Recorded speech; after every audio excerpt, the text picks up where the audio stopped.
Assalamualaikum warahmatullahi wabarakatuh. Waalaikumsalam warahmatullahi wabarakatuh. Selamat datang di podcast hari ini. Kita akan membahas topik yang menarik, yaitu analisis kebijakan pendidikan Islam di sekolah umum. Bersama saya Hasriani, mahasiswa pasca sarjana Manajemen Pendidikan Islam IAIN Palopo. Kali ini saya akan membahas masalah tersebut bersama salah seorang pemerhati pendidikan Islam, sekaligus mahasiswa pasca sarjana pendidikan Islam IAIN Palopo, yaitu Bapak Ridho Wahid. Assalamualaikum Pak. Waalaikumsalam warahmatullahi wabarakatuh. Jadi langsung saja kita berbincang. Menurut Bapak, apa yang dimaksud dengan pendidikan Islam di sekolah umum? Ya, pendidikan Islam di sekolah umum itu merupakan sebuah proses pendidikan sekaitan dengan bagaimana menjadikan Islam itu sebagai acuan bagi siswa Muslim itu secara khusus, kemudian juga bisa menjadi pembelajaran atau informasi bagi siswa non Muslim. Jadi pendidikan Islam itu tidak hanya khusus untuk kepada siswa Islam saja, siswa Muslim saja, tetapi juga menjadi informasi bagi siswa non Muslim bahwa begini ajaran Islam. Jadi kalau kita berbicara pendidikan Islam di sekolah itu berbicaranya kepada siapa saja yang menjadi siswa di sekolah tersebut itu bisa mendapatkan pendidikan Islam baik secara langsung maupun tidak langsung. Jadi dengan seperti itu akan muncul yang namanya pemahaman bagaimana ajaran Islam itu. Sebagaimana kita ketahui Pak ya, bahwa perkembangan pendidikan Islam pada orde lama, di mana pendidikan Islam itu hanya diperhatikan di sekolah-sekolah madrasah atau pondok pesantren saja.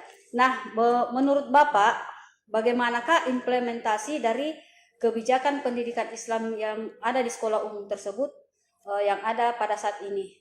Ya, jadi kebijakan pendidikan Islam di sekolah umum saat ini alhamdulillah sudah mengalami perkembangan yang positif ya, di mana kemudian sudah ada perhatian dari pemerintah terkait dengan bagaimana pelaksanaan pendidikan Islam di sekolah umum termasuk juga masyarakat. Jadi sudah banyak perubahan lah yang kita rasakan, meskipun kemudian tetap masih kita temukan satu dua sekolah yang mungkin kurang memperhatikan tentang bagaimana pendidikan Islam itu, dan mungkin hanya dalam mindset sekolah atau gurunya mungkin bahwa pendidikan Islam itu hanya untuk yang beragama Islam saja, padahal tidak. Pendidikan Islam itu sebenarnya untuk semua orang yang kemudian berada dalam sekolah tersebut, seperti itu ya. Jadi itu perkembangan dunia pendidikan, khususnya pendidikan agama Islam di sekolah umum. Iya. Nah, bagaimana tantangan yang dihadapi pada saat mengimplementasikan kebijakan pendidikan Islam di sekolah umum? Iya. Kalau kita berbicara tantangan yang dihadapi, banyak ya sebenarnya. Bisa kita bahas satu persatu. Misalnya dari aspek kurikulum. Jadi kita pertama dari aspek kurikulum, bahwa kita butuh kurikulum yang terutama untuk di sekolah umum itu jangan hanya sekedar bersifat teoritis, tapi juga aplikatif. Sehingga kemudian Islam itu tidak hanya nampak di dalam kelas, tapi di luar kelas. Jadi harus aplikatif. Kemudian yang kedua, ini juga ditopang ya sebenarnya dari kurikulum Merdeka saat ini ya, di mana kemudian sekolah itu bisa merancang, mendesain pembelajarannya. Jadi kita berharap sebenarnya pendidikan Islam di sekolah umum itu gurunya yang lebih kreatif ya, kreatif untuk mendesain pembelajaran yang lebih aplikatif.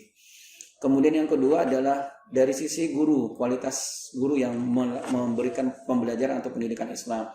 Ini juga perlu ditingkatkan, karena jangan sampai pola pembelajaran yang ada di sekolah itu masih memiliki pola lama, hanya monoton satu sumber saja, guru sebagai sumber informasi yang utama dan seterusnya. Jadi gurunya harus meningkatkan kualitas pembelajarannya. Kemudian termasuk juga tantangan kita berikutnya sarana itu. Jadi sarana di sekolah umum itu harus betul-betul juga bisa membantu implementasi pendidikan Islam, seperti misalnya keberadaan musola atau fasilitas misalnya Al-Qur'annya dilengkapi, buku-buku bacaan yang bernuansa Islam dilengkapi, termasuk juga mungkin kegiatan-kegiatan ekstrakurikuler juga dibentuk yang bernuansa Islam, supaya kemudian ini menjadi bahan bagi sekolah, bagi siswa sendiri, bahwa mereka punya dan terfasilitasi untuk belajar pendidikan Islam seperti itu.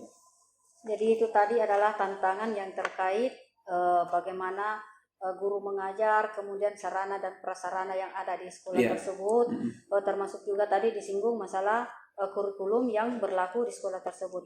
Nah, bagaimana pengaruh kebijakan tersebut terhadap siswa di sekolah umum? Jadi dengan adanya kebijakan pendidikan Islam di sekolah umum, sebenarnya kita berharap ada perubahan, dan alhamdulillah itu juga sudah terjadi. Jadi siswa umum tidak hanya menonton belajar mata pelajaran umum saja ya, tetapi juga memang mereka dikuatkan dari aspek pemahaman agama. Kemudian juga ada muncul yang namanya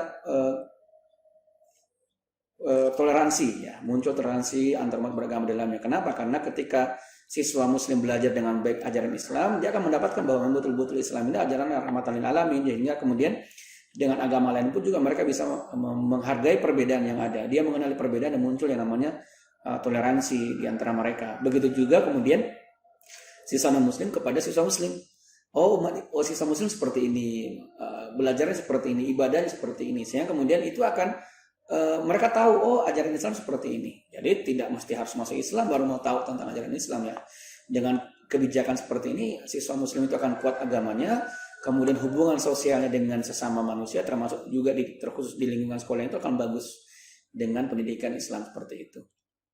Jadi pengaruh positifnya meningkatkan toleransi antar umat beragama di sekolah umum. Iya, itu secara umum seperti itu. Ya. Selanjutnya, untuk meningkatkan kualitas pengajaran pendidikan agama Islam di sekolah umum itu kira-kira bagaimana Pak? Iya. Untuk bisa meningkatkan kualitas, tentunya tadi yang tantangan-tantangan tadi dari aspek sarana, dari aspek konten atau muatan kurikulumnya, pembelajaran di kelasnya, kemudian termasuk juga kualitas guru yang mengajar itu harus diperhatikan. Terutama guru ya, karena bagaimanapun juga anak-anak itu harus difasilitasi mereka belajar. Dan siapa yang memfasilitasi itu? Ya, tidak bukan gurunya. Maka kualitas guru dalam memberikan pembelajaran itu harus diperhatikan. Mereka harus didiklat, mereka harus dilatih bagaimana cara mengajar dengan baik, menyenangkan. Mereka kreatif dalam mendesain media pembelajaran, karena bagaimanapun informasi dari guru itu bisa baik diterima oleh siswa, tergantung juga dari medianya, media pembelajarannya ya. Jadi betul-betul kita diharapkan ya bahwa guru-guru yang berkualitas itu bisa, insya Allah bisa untuk membantu penguatan atau meningkatkan kualitas pembelajaran pendidikan Islam. Banyak sekali manfaat yang bisa diambil. Iya. Manfaat secara umum yang dapat diambil dari kebijakan pendidikan Islam di sekolah umum itu kira-kira apa Pak? Iya, banyak sebenarnya kalau kita berbicara manfaat yang kita ambil dari kebijakan pendidikan Islam. Yang pertama, khusus untuk siswa muslim, mereka akan kuat pemahaman agamanya ya, akan muncul kesadaran betapa pentingnya mereka beragama, menjalankan agama dengan benar, kecintaan terhadap agamanya. Yang kedua adalah munculnya sikap saling menghormati ya di antara sesama siswa, agama apapun dia, atau dengan kata lain muncul yang namanya toleransi beragama ya. Jadi tidak ada satu agama merasa ini dan seterusnya, tidak, tapi kemudian ketika berhubungan sosial itu hubungan kebangsaan itu akan muncul. Jadi muncul keadilan sosial di antara siswa itu. Jadi ini yang kemudian bisa manfaat kita dapatkan. Kemudian itu menjadi citra positif bagi sekolah umum sebenarnya. Kadang ketika kan orang tua itu menitipkan anaknya di sekolah itu tidak hanya mengharapkan ilmunya banyak, tetapi juga bagus dari aspek agamanya. Nah, ketika kemudian nuansa keagamaan itu muncul di sekolah umum, ini menjadi suatu menjadi suatu nilai positif ya, nilai tambah bagi sekolah tersebut ya. Apalagi kemudian ketika muncul juga bahwa selain kuat agamanya, toleransinya, kerukunannya itu kuat, nah itu juga lebih bagus lagi seperti itu. Bagaimana dalam penggunaan teknologi dalam pengajaran agama Islam di sekolah umum? Ya, ini penting ya, apalagi sekarang kita berada di era teknologi digitalisasi yang luar biasa. Pendidikan itu mau tidak mau saat ini sudah mengalami transformasi digital. Jadi semua aspek-aspek dalam pendidikan saat ini sudah mulai bisa digitalisasi, termasuk juga dalam kelas. Ya. Dulu mungkin kita hanya bisa menggunakan kapur tulis, menggunakan spidol whiteboard dan seterusnya. Sekarang semua sudah bisa digitalisasi menggunakan media pembelajaran berbasis PowerPoint atau kemudian YouTube, TikTok dan sebagainya. Itu bisa menjadi sumber ajar ya. Apalagi sekarang di era saat ini kecerdasan intelijensi yang luar biasa ya. Itu bisa menjadi menjadi salah satu sumber informasi bagi siswa. Nah, cuma begini, bagi seorang guru itu harus tahu tentang teknologi karena bagaimanapun banyaknya informasi yang ada itu harus terfilter. Nah, siapa yang bisa memfilter? Gurunya. Dan bagaimana kemudian guru bisa masuk kepada dunianya siswa kita yang sudah melek dengan teknologi, ya gurunya harus juga melek teknologi. Sehingga informasi yang diberikan oleh guru kepada siswa itu sudah betul-betul informasi yang bisa bermanfaat dan sekaligus menjadi benteng bagi siswa dalam menghadapi berbagai macam arus informasi yang bisa mereka dapatkan. Seperti itu. Oh, jadi pendapat umum yang mengatakan bahwa pendidikan agama Islam itu model pembelajarannya itu sudah ketinggalan zaman, yang mana model pembelajarannya itu menggunakan kapur tulis, kemudian prakteknya hanya sekedar sholat, hafalan, mengaji. Jadi dengan berkembangnya teknologi, para pendidik di sekolah umum yang mengajarkan terkhusus untuk pendidikan agama Islam harus juga paham masalah teknologi, Pak ya? Iya, harus seperti itu ya. Mau tidak mau wajib gitu. Jadi supaya kemudian tidak kaku ya. Tidak terkesan bahwa pendidikan ajaran Islam itu kaku, tapi memang dia fleksibel menggunakan teknologi. Tetap ya harus aplikatif. Anak-anak juga tetap harus belajar sholat, anak-anak tetap harus memperbaiki bacaan Quran. Tapi kemudian dengan media yang ada itu proses pembelajarannya itu lebih variatif, lebih kreatif, dan itu insya Allah anak-anak lebih cepat paham seperti itu. Selanjutnya, apa yang dapat dilakukan oleh pemerintah dan masyarakat dalam mendukung kebijakan pendidikan Islam di sekolah umum? Iya, ini menarik ya, karena bagaimanapun juga dalam topologi pendidikan, kolaborasi antara sekolah, orang tua, masyarakat, termasuk juga dengan pemerintah, ini harus betul-betul nampak ya, sehingga kemudian untuk bisa menjalankan kebijakan pendidikan Islam di sekolah umum itu harus ada dukungan dari pemerintah ya, dalam hal ini mungkin dari aspek pembiayaan, dari aspek pengadaan sarana dan prasarana ya, karena bagaimanapun juga pendidikan karakter ya, yang mungkin lebih dominan akan diambil alih oleh pendidikan moral atau pendidikan Islam misalnya, atau pendidikan agama, itu harus tersupport dengan baik. Jadi pemerintah harus betul-betul hadir ya, memberikan support, termasuk juga masyarakat ya, jangan kemudian hanya menyerahkan sepenuhnya kepada kepada sekolah saja yang mendidik atau membina siswa kami atau anak kami. Tidak, tapi masyarakat harus hadir mengevaluasi, mengawasi bagaimana proses pembelajaran pendidikan Islam di sekolah umum itu. Dari sekian banyak pemaparan Bapak tadi, mulai dari manfaatnya terhadap siswa, kemudian model pembelajaran di sekolah, bagaimana guru menerapkan pendidikan agama Islam tersebut di sekolah umum, bagaimana sarana prasarananya, kurikulumnya, bagaimana pemerintahnya, pandangan pemerintah dan masyarakat terhadap pendidikan Islam di sekolah umum. Nah, terakhir, apa harapan Bapak untuk masa depan pendidikan Islam di sekolah umum yang ada di Indonesia? Ya, harapan kita sebenarnya bahwa dengan adanya kebijakan ini, pendidikan Islam di sekolah umum itu lebih dikuatkan. Ya, supaya apa? Kemudian anak-anak kita yang memang sekarang hidupnya dalam teknologi yang luar biasa, tantangannya juga luar biasa. Informasi yang masuk kepada anak-anak kita itu juga banyaknya luar biasa. Sehingga kemudian dengan adanya pendidikan Islam di sekolah umum itu bisa menjadi filter bagi anak kita dalam melihat bahwa ini yang bermanfaat baginya, ini tidak bisa diambil ya, ini hoax, ini yang bisa berbahaya bagi dirinya.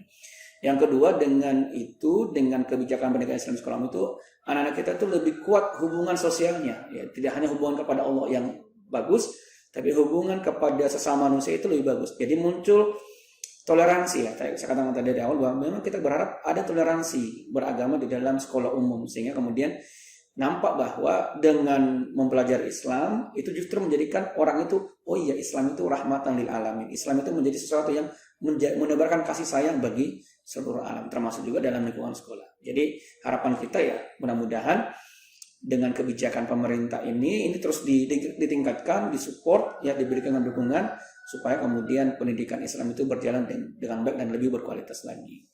Ya, mudah-mudahan harapan kita bisa terkabul.